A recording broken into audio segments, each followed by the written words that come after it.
না শালার একটা জামা বানাইতে 7 দিন হলো, কি একটা পেরেশানির মধ্যে পড়ে গেছি। টেডি ভাই আসসালামু আলাইকুম। এখানে 2 গজ কাপড় আছে, ভালো করে একটা পাঞ্জাবি বানা দিবেন। দেন দেন কাপড় দেন ভাই, আর আপনি একটু সাইডে এসেন, আপনার একটু ফিতা দিয়ে মাপ দেই, হাতটা তোলা মারেন, টান টান করেন তো ভাই, ফিতা ধরতে জানে সুবিধা হয়। দেখি দেখি কোমর দেখান তো, দেখি আপনার কোমর কত আছে। পাইছি, দেখি আপনার শোল্ডারটা কত হানি আছে। হ্যাঁ হ্যাঁ, একটু দম ধরে রাখেন।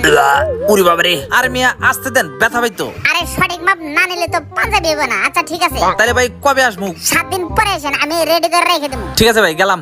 খুব দ্রুত কাজটা শেষ করে দিতে বল, যাই একটা গান ধরি। আমার জন্ম গেল ভুলে ভুলে কইরা পিরিতি, প্রেমের হাটে না হারাইলাম না জেনে ক্ষতি। মোটামুটি হয়ে গেছে।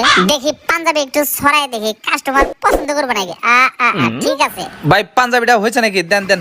এই নেন আপনার পাঞ্জাবি, ভাই পছন্দ হয়েছে না? হাই হাই, শালার পুত্রে কইছি পাঞ্জাবি বানাই দিতে, শালা বানাইছে কি? শেষ রে শেষ। হাই হাই, শালা করছে কি রে? হাই হাই, এটা দেখতেছি মহিলাদের জামা বানায় বলাইছে। টেডির বাচ্চা নে, তোর জামা তুই পর।